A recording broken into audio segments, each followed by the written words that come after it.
ఎరుషలేమా మా పాదములు నీ గుమ్మములలో నిలిచి ఉన్నవి ఎరుషలేమా.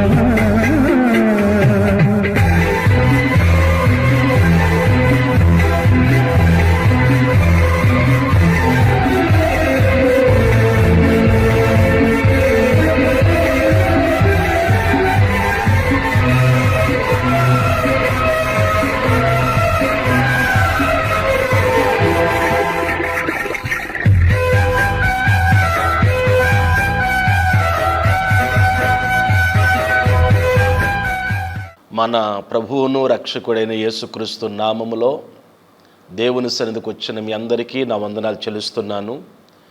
రండి, తలల వంచండి, దైవ వర్తమానం కొరకు ప్రార్థన చేసుకుందాం. పరిశుద్ధుడైన మా తండ్రి, మహోన్నతుడైన మా దేవ, మీ నామమునకు వందనాలు చెల్లిస్తూ ఉన్నాము. గత 7 నెలలు మమ్మల్ని అందరినీ కూడా మీరు కాపాడి 8వ నెలలోనికి మీరు మమ్మల్ని తీసుకుని వచ్చినందుకై మీకు వందనాలు చెల్లిస్తూ ఉన్నాము. ప్రభా, ఈ 4వ తారీఖు ఈ దినము మొదలుకొని ఈ నెలంతా కూడా మీరు మాకు తోడుగా ఉండి మమ్మల్ని బలపరచమని మీ సన్నిధిలో ప్రార్థన చేస్తూ ఉన్నాము. ప్రియమైన మా తండ్రి, ఈ దినమందు నీ గొప్ప మహిమ కార్యమును మా అందరి పట్ల మీరు జరిగించండి. వాక్యములో నుండి మాతో మీరు మాట్లాడమని యేసు నామమున ఈ మనములు అడిగి పొందుకుంటున్నాం తండ్రి, ఆమేన్. ప్రియులారా, దేవుని వాక్యంలోనికి మనం వెళ్ళి దేవుని వాక్యాన్ని ధ్యానం చేద్దాం.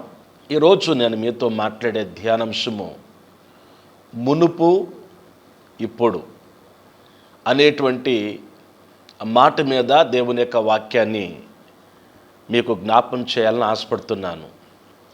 మునుపు అంటే గతములో మనం ఎలా ఉన్నాం, ఇప్పుడు మనము ఎలా ఉన్నాం అనేటువంటి ఈ విషయాలు దేవుని యొక్క లేఖనములో మనము నేర్చుకుందాం. ఎఫెసీ పత్రిక 2వ అధ్యాయము 13వ వచనాన్ని దేవుని వాక్యాన్ని చదువుకుందాం. అయినను మునుపు దూరస్తులైన మీరు. ప్రియులారా, అపోస్తలుడైనటువంటి యొక్క పౌలు గారు ఈ ఎఫెసీ సంఘముతో ఆయన మాట్లాడుతూ అంటున్నాడు, మునుపు మీరు దేవునికి దూరస్తులు. ఒకప్పుడు మనము ఎక్కడున్నాము అంటున్నాడంటే దేవునికి దూరముగా, లోకానికి దగ్గరగా, సాతాను అనుచరులుగా ఒకప్పుడు మనం ఉన్నాం అనేటువంటి విషయాన్ని ఈ భాగములో మనము తెలుసుకోగలుగుతున్నాం. మునుపు మనము జీవము కలిగిన దేవునికి దూరంగా మనమున్నాము. మునుపు మనము ఎలాగూ ఉన్నాము అంటే పరిశుద్ధ లేఖనములో మనం చూస్తూ ఉన్నప్పుడు, పరిశుద్ధ లేఖనములో ఎఫెసీ పత్రిక 5వ అధ్యాయము 8వ వచనం, మీరు పూర్వమందు చీకటి అయి ఉంటిరి అంటున్నాడు. పూర్వం, మునుపు ఎక్కడున్నాం అంటే వెలుగులో లేము, చీకటిలో ఉన్నాము. చీకటి సంబంధులముగా, శరీర సంబంధులముగా, పాప సంబంధులుగా మీరు పూర్వము లేదా మునుపు మీరు ఉన్నారు అనే మాట ఈ భాగములో మనం చూస్తూ ఉన్నాం. అలాగే మనము తీతు పత్రిక 3వ అధ్యాయము 3వ వచనములో మనం చదివినప్పుడు అపోస్తలుడైనటువంటి పౌలు గారు అంటున్నాడు, ఎందుకనగా మనము కూడా మునుపు అవివేకులము. మునుపు మనం ఎవరము అంటే దేవునికి దూరస్తులము. మునుపు మనము చీకటి సంబంధులము. మునుపు మనము ఎవరము అంటే అవివేకులము. ఆ తర్వాత అంటున్నాడు అవిధేయులము. విధేయత అనేది లేదు, అవిధేయత. గత జీవితములో మనము మన జీవితాలను పరిశీలన చేస్తూ ఉన్నప్పుడు గతములో మన జీవితం ఉన్నటువంటి అనుభవం ఏంటంటే మనము దేవునికి దూరస్తులము, చీకటి సంబంధులము, అవివేకులము, అవిధేయులము, విధేయత లేని వారము. ఆ తర్వాత అంటాడు మోసపోయిన వారము. అనేక పర్యాయాలు సాతాను చేత మనము మోసపోయాము. జీవము కలిగిన దేవుణ్ణి మనము నమ్ముకోకుండా, జీవము కలిగిన దేవుణ్ణి మనము ఆరాధించకుండా సాతానుడు మనను మోసం చేశాడు. మోసపోయిన వారము అంటున్నాడు. ఆ తర్వాత అంటున్నాడు నానా విధములైన దురాశలకు. ఆశ వేరు, దురాశ వేరు. దురాశతో కూడిన జీవితం. అలాగే అంటున్నాడు భోగములకును దాసులమయ్యుండి అంటాడు.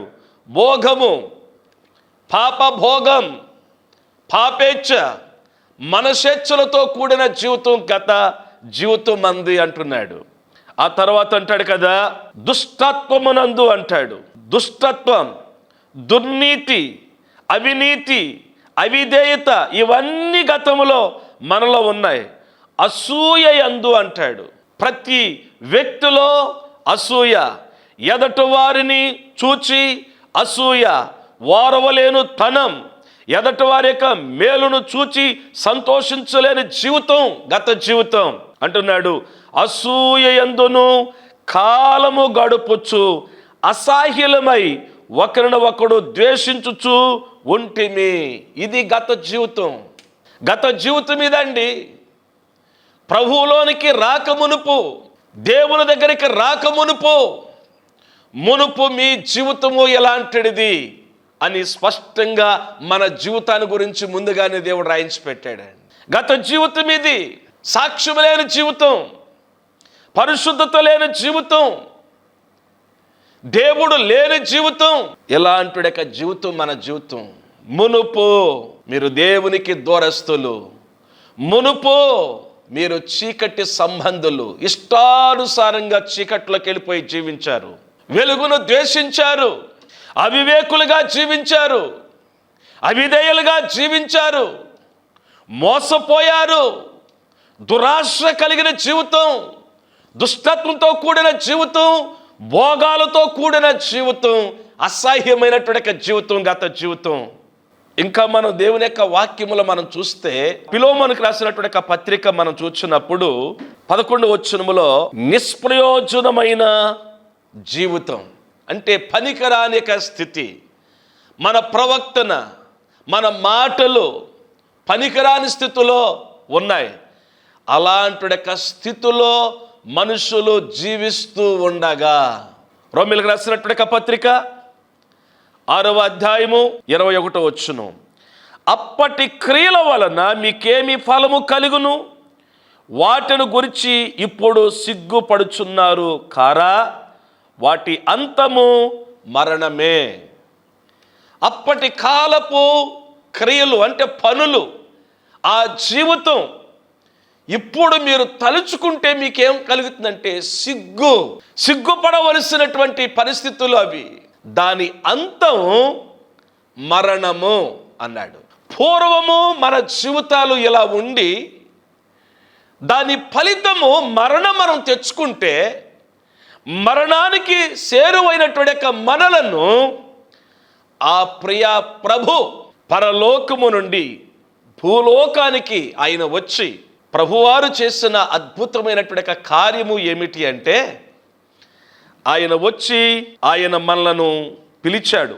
పేతురు రాసిన మొదటి పత్రిక 2వ అధ్యాయము 9వ వచనం, అయితే మీరు చీకటిలో నుండి ఆశ్చర్యకరమైన తన వెలుగులోనికి మిమ్మను పిలిచిన వాని గుణాతిశయములను ప్రచురము చేయు నిమిత్తము ఏర్పరచబడిన వంశమును, రాజులైన యాజక సమూహమును, పరిశుద్ధ జనమును, దేవుని సొత్తైన ప్రజలనై ఉన్నారు. దేవుని నామానికి మహిమ కలుగునుగాక. ఒకప్పుడు భయంకరమైన జీవితము కలిగి ఉన్నటువంటి మనలందరినీ ప్రభు ఇప్పుడు ఏం చేశాడంటే చీకటిలో నుండి ఆయన మనలను వెలుగులోనికి ఆయన మనల్ని తీసుకుని వచ్చాడంట. వెలుగులోనికి దేవుడు మనల్ని తీసుకుని వచ్చాడు. అజ్ఞానములో నుండి, అవిధేయతలో నుండి, పాపములో నుండి, దుష్టత్వములో నుండి దుర్నీతిలో నుండి, దురాశల్లో నుండి, భోగేచ్ఛల నుండి ఆయన మనల్ని విడిపించి వెలుగులోనికి ఆయన మనల్ని తీసుకుని వచ్చెను. దేవుని నామానికి మహిమ కలుగునగాక. అందుకే పౌలు గారు అంటాడు, మరలా మనం ఎఫెసీ పత్రిక 5వ అధ్యాయం 8వ వచనములోనికి మనం వచ్చినట్లయితే, మీరు పూర్వమందు చీకటై ఉంటిరి, ఇప్పుడైతే ప్రభువునందు వెలుగై ఉన్నారు. ఒకప్పుడు చీకటిలో ఉన్నారు, ఇప్పుడు మీరు వెలుగై ఉన్నారు అంటున్నాడు. ఇప్పుడు ఎలా ఉన్నాము మనము అంటే, దేవునికి మనము సమీపస్థులముగా మనమున్నాము. అది దేని ద్వారా సాధ్యము అంటే, క్రీస్తు రక్తము ద్వారా మనం ఆయనకి సమీపస్థులముగా మనం వచ్చేసాము. ఎఫెసీ పత్రికలో ఈ మాట మనం చూస్తూ ఉన్నాం. 2వ అధ్యాయము 13వ వచనములో మనం చూచినప్పుడు, అయినను మునుపు దూరస్తులైన మీరు ఇప్పుడు క్రీస్తు యేసునందు క్రీస్తు రక్తము వలన సమీపస్థులై ఉన్నారు. దేవునికి దూరమైపోయిన మానవాడు, దేవునికి మనుషుడికి అడ్డుగోడగా నిలబడినటువంటి ఆ పాపపు గోడ, ఆ సమాధానపు గోడను ఆయన పడగొట్టి తన రక్తము ద్వారా మనల్ని ఏం చేశాడంటే కడిగి ఆయన మనను సమీపస్థులుగా తీసుకున్నాడు. వెలుగు సంబంధులుగా దేవుడు మనను మార్చేశాడు. మనలో ఇప్పుడు చీకటి ఉండటానికి వీలు లేదు. ఇప్పుడు మనలో అవిధేయత ఉండటానికి వీలు లేదు. ఇప్పుడు మనలో అవివేకం ఉండటానికి వీలేదు. వివేకము, వివేచన, జ్ఞానము మనలో ఇవాళ కనబడాలి. అందుకే మనం చూచిన వాళ్ళందరూ చెప్పాలి, ఒకప్పుడు వీరు అలా ఉన్నారు, ఇప్పుడు ఎలా ఉన్నారు అనేటువంటిది. ఇప్పుడు మనం వెలుగు సంబంధుల వలె మనం ఉండాలి. క్రీస్తు వెలుగు మనలో ప్రకాశించాలి, మన ముఖాలలో వెలుగు ప్రకాశించాలి. మోషే అనే భక్తుడు దేవుని దగ్గరికి వచ్చినప్పుడు, దేవునితో గడిపినప్పుడు ఆయన ముఖములో వెలుగు, తేజస్సు ఇశ్రాయేలు ప్రజలు గుర్తించారు. ఆ వెలుగు మనలో కనబడాలి. మనము క్రీస్తుకు సమీపస్థులముగా మనం వచ్చేయాలి. దేవునికి మనకి అడ్డుగా ఉన్నటువంటి ఆ పాపాన్ని దేవుడు తొలగించేసి ఆయన మనను సమీపస్థులుగా చేశాడు. ఆయనకి దగ్గరగా, అంత మాత్రమే కాదు, ఆయన మనలోనికి వచ్చేసాడు.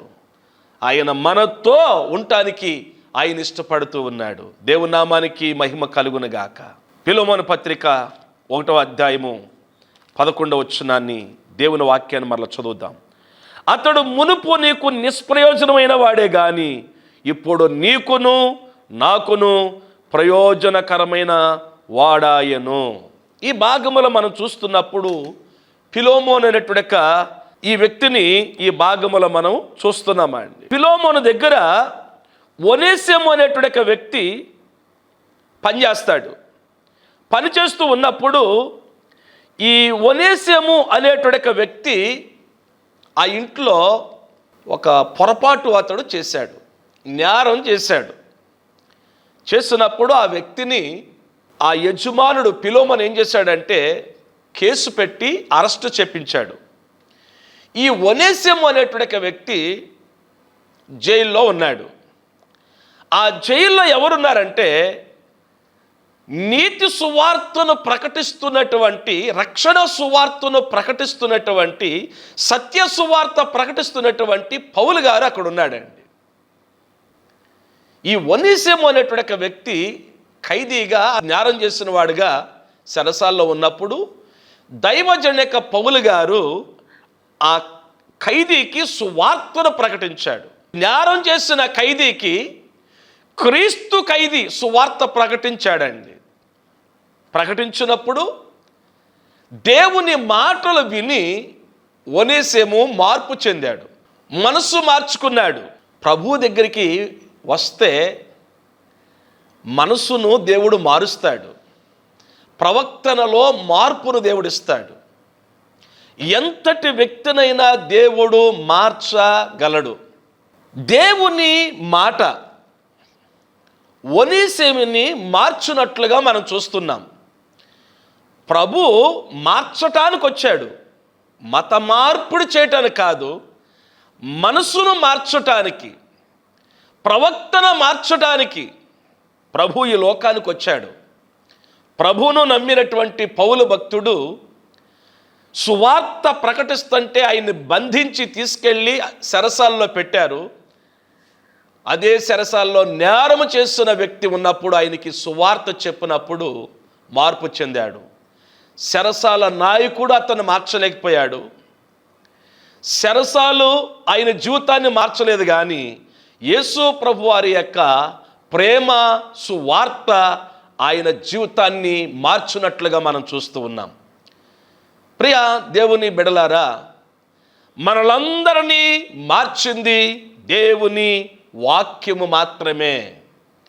ఈ ప్రపంచములో ఉన్నటువంటి 850 కోట్ల మంది ప్రజలలో మార్పు తీసుకుని వచ్చేది ఏమిటి అంటే దేవుని వాక్యము మాత్రమే.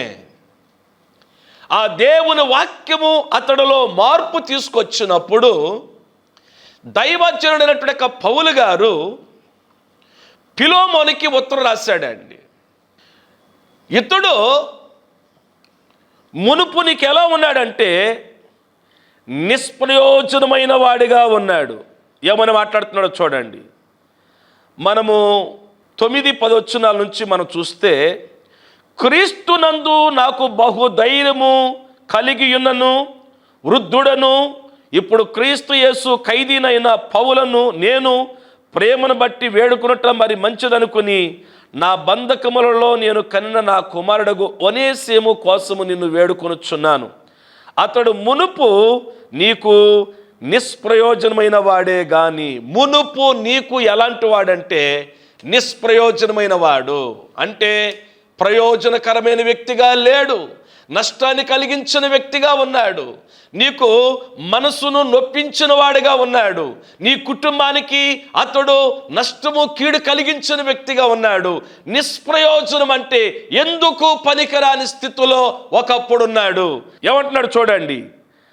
అయితే ఇప్పుడు నీకును నాకును ప్రయోజనకరమైన వాడాయను.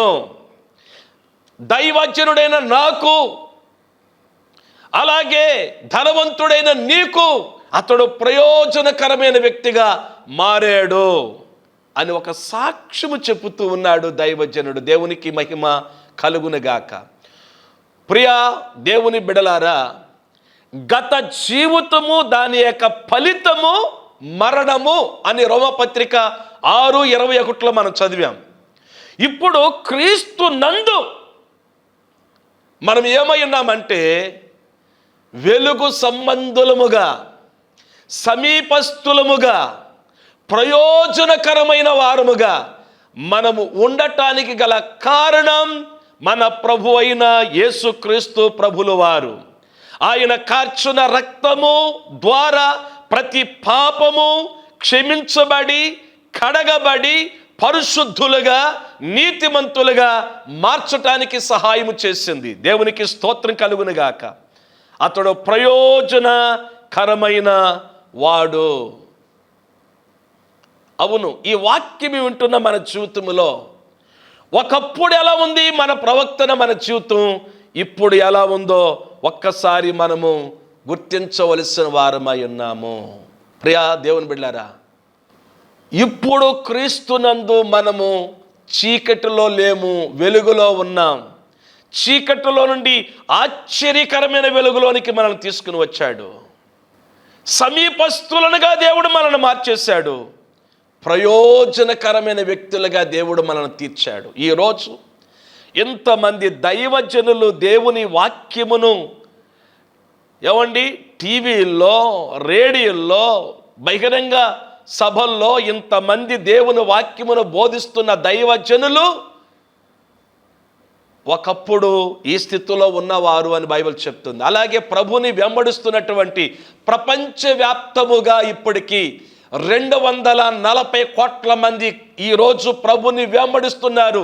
నిష్ప్రయోజనమైనటువంటి వారి జీవితాలని ప్రయోజనకరంగా స్త్రీ పురుషుల్ని మార్చిన శక్తి ఎవరికంటే మన ప్రభు అయిన యేసుక్రీస్తు వారిదే. దేవునామానికి మహిమ కలుగునుగాక.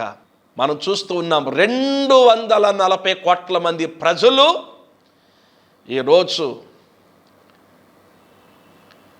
వారు అవిధేయతను, వారు అవివేకమును, వారు సమస్త చెడుని విడిచిపెట్టి ప్రభు దగ్గరికి రావటం వల్ల ఈరోజు ప్రయోజనకరమైన వారుగా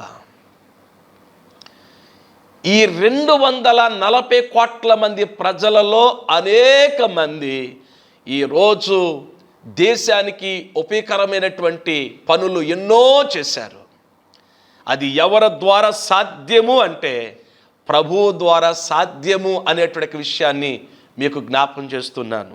అయితే ఇంకొక మాట మనం చూసినప్పుడు రోమీయులకు రాసిన పత్రిక 6వ అధ్యాయం 22 వచ్చిన ఒకసారి చూద్దామండి.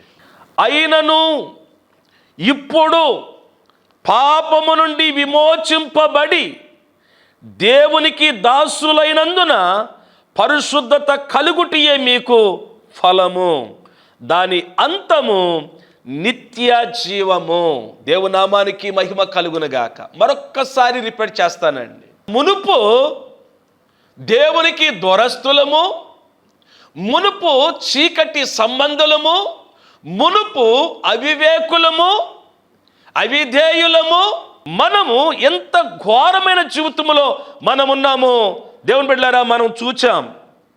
అయితే మోసపోయిన వారము, దురాశలు కలిగిన వారము, భోగాలకి పాపానికి దాసులమైన వారము, దుష్టత్వము కలిగిన వారము, అసూయ యందు కాలము గడుపుతూ అసహ్యమైన జీవితం జీవించి ఒకరినొకరు ద్వేషించుకున్న వారం.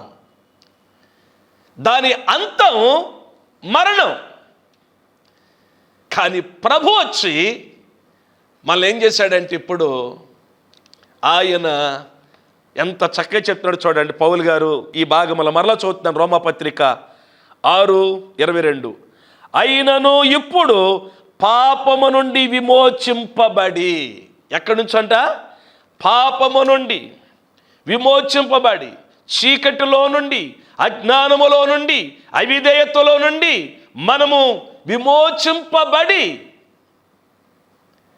ఇప్పుడు మనమంట దేవునికి దాసులమైతిమి. ఒకప్పుడు పాపానికి దాసులు, ఇప్పుడు దేవునికి దాసులు. దాని అంతమంట నిత్య జీవము. నిత్య జీవం అంటే పరలోక రాజ్య పౌరులుగా దేవుడు మనల్ని మార్చాడు, పరలోక సంబంధులుగా దేవుడు చేశాడు. దేవుని బిడ్డలారా, ఏది ఈ లోకములో నిన్ను పరలోకానికి చేర్చేది లేదు, కానీ యేసు ప్రభువారు మాత్రమే మనను పరలోక సంబంధులుగా దేవుడు మార్చాడు, నిత్య జీవానికి వారసులుగా దేవుడు మార్చాడు. ఇంకొక మాట చూపించను ముగిస్తానండి. గలతీయులకు రాసిన పత్రిక 1వ అధ్యాయము 24 వచ్చును. మునుపు హింస పెట్టిన వాడు తాను పూర్వమందు పాడు చేయించు వచ్చిన మతమును ప్రకటించుచున్నాడనే సంగతి మాత్రమే విని వారు నన్ను బట్టి దేవుణ్ణి మహిమపరిచిరి. మునుపు మనల్ని హింస పెట్టినవాడు, అంటే పూర్వం జీవితం ఏంటంటే హింస పెట్టాను, నేను అనేక మందికి ఇబ్బందికరంగా జీవించాను, అనేక మందికి నష్టం కలిగించాను. కానీ ఇప్పుడు ప్రభువులోకి వచ్చి నేను మార్పు చెందిన తర్వాత నన్ను బట్టి అనేకులు దేవుని మహిమపరుస్తున్నారు అని చెప్తున్నాడు పౌలు గారు. నన్ను బట్టి, నిన్ను బట్టి దేవుణ్ణి మహిమపరచాలి అనేటువంటి మాట దైవజనుని యొక్క పౌలు గారు మాట్లాడుతున్నాడు. ఇప్పుడు మనలను చూచి అనేక మంది ప్రభువుని మహిమపరిచేటట్లు, ఘనపరిచేటట్లు, అనేక మంది ప్రభువు దగ్గరికి వచ్చేటట్లు మన ప్రవర్తన. అందుకే పౌలు గారు చెప్పాడు, ఫిలోమోను, ఓనేసిము ఒకప్పుడు నీకు నిష్ప్రయోజనమైన వాడు, ఇప్పుడైతే ప్రయోజనకరమైన వ్యక్తి. నా ప్రియ సహోదరి సహోదరుడా, గత జీవితం ఎలా ఉంది? ఇప్పుడు జీవితం ఎలా ఉంది? ఇది ఆత్మ విమర్శన రోజు మనం చేసుకోవాలి. ప్రతిరోజు మనతో మనం మాట్లాడుకోవాలి. ప్రతిరోజు దైవ సన్నిధానంలో కూర్చుని గత జీవితము ద్వారా దేవుడికి మహిమ లేదు, గత జీవితంలో నేను చెడులో ఉన్నాను, ప్రభు వచ్చి నన్ను రక్షించాడు. ప్రభు నా కోసం ప్రయాసపడ్డాడు. ప్రభు నా కోసం ఆయన శ్రమలు అనుభవించాడు. నా కోసం ఆయన ప్రాణం పెట్టాడు.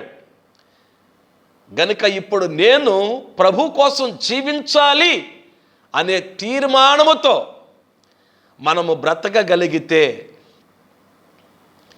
మన ద్వారా దేవునికి మహిమ, మన ప్రవక్తన ద్వారా మరొక వ్యక్తి ప్రభువులోనికి రావటానికి మనమే మాదిరిగా ఉండాలి.